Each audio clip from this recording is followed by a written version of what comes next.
I got so much motherfucking design on right now. Break it down, bring it back, make it clap. I got 3 old thoughts, new guap, wear that thing. Bitches on my line, and you know. Assalamualaikum warahmatullahi wabarakatuh. Salam sejahtera bagi kita semua. Yang terhormat kepada Bu Lili Mufliha SIBP MIP selaku dosen tata kelola dan keuangan. Di sini saya akan membahas tentang inflasi dan pertumbuhan ekonomi era COVID-19 di Australia. Di sini saya akan memperkenalkan terlebih dahulu saya dan rekan-rekan saya. Perkenalkan, nama saya Ridho Pratama dengan NPM 2256021023. Rekan-rekan saya Naika Yazid Al-Fajri dengan NPM 2256021027 dan juga Fikri Ibnu Mubarak dengan NPM 2256021005. Selanjutnya di sini ada beberapa subbab. Yang subbab pertama dan kedua akan dibacakan oleh Nayaka, subbab ketiga akan dibacakan oleh Fikri, dan yang keempat akan dibacakan oleh saya sendiri. Yang pertama ada perekonomian di Australia. Australia mengalami perubahan arah ekonomi sejak terjadi reformasi ekonomi yang dimulai pada kisaran dekade 1970. Reformasi tersebut dimulai pada masa kepemimpinan Gough Whitlam. Akan tetapi banyak ahli yang mengatakan bahwa reformasi ekonomi yang sesungguhnya barulah terjadi di masa kepemimpinan Bob Hawke. Hal tersebut dikarenakan pada masa Bob Hawke, pemerintah benar-benar melakukan banyak perubahan. Bob Hawke terpilih sebagai Perdana Menteri Australia pada 11 Maret 1983 sebagai suksesor Malcolm Fraser. Masa kepemimpinannya berakhir pada 20 Desember 1991 dan digantikan oleh Paul Keating hingga 11 Maret 1996, yang sebelumnya menjabat sebagai bendahara negara. Perekonomian di Australia dilansir pada Lanskap Ekonomi Global ditandai dengan lonjakan inflasi dan biaya hidup pada tahun 2022.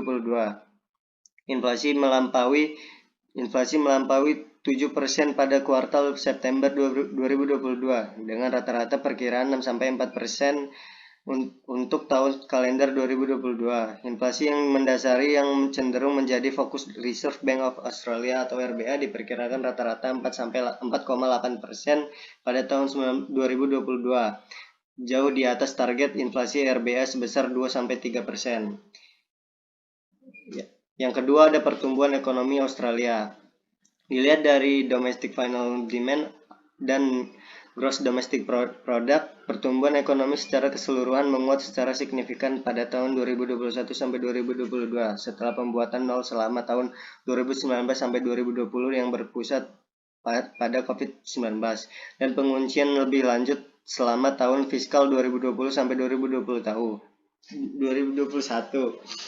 Pertumbuhan output sekitar 3,7% pada 2021 sampai 2022, naik dari 2,2% pada tahun fiskal sebelumnya, dan pertumbuhan 0,1% tercatat selama 2019 sampai 2020.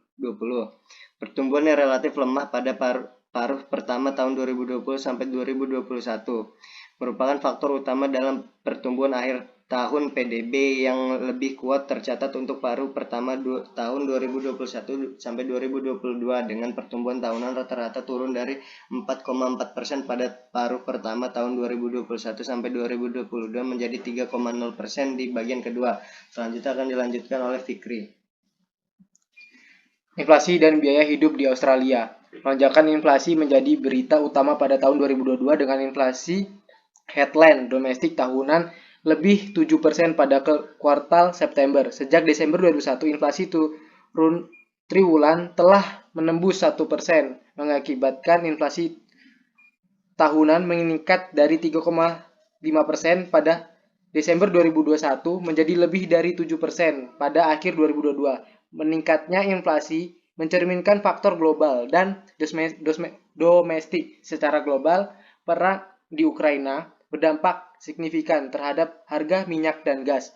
Beberapa inflasi yang berasal dari perang di Ukraina disebabkan kendala pasokan tambahan.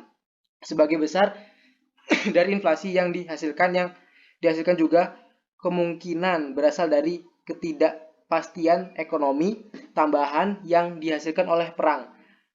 Naiknya harga minyak dan gas menunjukkan dampak langsung dan tidak langsung terhadap inflasi. Secara langsung melalui harga bahan bakar dan secara tidak langsung melalui biaya input seperti pengiriman dan transportasi barang, perantara, dan barang jadi. Faktor domestik termasuk dampak harga harga dari tumpukan konstruksi terkait COVID-19 yang mengakibatkan biaya rumah dan perbaikan rumah yang lebih tinggi, dan kendala sisi pasokan yang pasar energi Australia yang menyebabkan perdebatan tentang kebijakan seperti pembatasan ekspor gas, perubahan pada kebijakan reversi gas, dan tambahan cadangan bahan bakar. Selanjutnya akan dibacakan oleh Rido. Oke, poin terakhir tentang kebijakan fiskal dan moneter di Australia. Sebelum COVID-19, inflasi tetap berada di bawah target RBA 2-3%. Dari 2015 hingga 2019, inflasi tahunan rata-rata 1,6%. Tingkat pelonggaran Dewan Bank Cadangan dan menyerukan upaya yang lebih tinggi dalam upaya mencerminkan ekonomi domestik.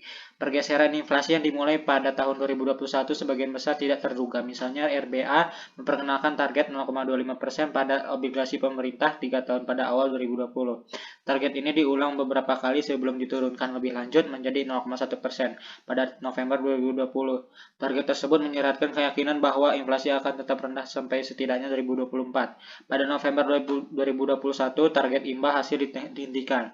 Tidak tepatan waktu, tekanan inflasi juga berkontribusi terhadap inflasi saat ini. Meskipun besaran kontribusinya belum jelas, dalam hal ini tertanamnya keyakinan tentang suku bunga yang lebih rendah untuk jangka waktu yang lebih lama. Mendorong pinjaman dan investasi tambahan memberikan tekanan tambahan pada inflasi. Menanggapi kritik tentang panduan ke depan, RBA mengakui bahwa panduan yang ke depannya baik dalam hal persyaratan untuk penaikan suku bunga tunai dan waktu yang diharapkan tidak dipahami dengan baik, terutama seiring berjalannya waktu RBA 2022. Sekian, itu saja yang dapat saya sampaikan. Terima kasih. Wassalamualaikum warahmatullahi wabarakatuh.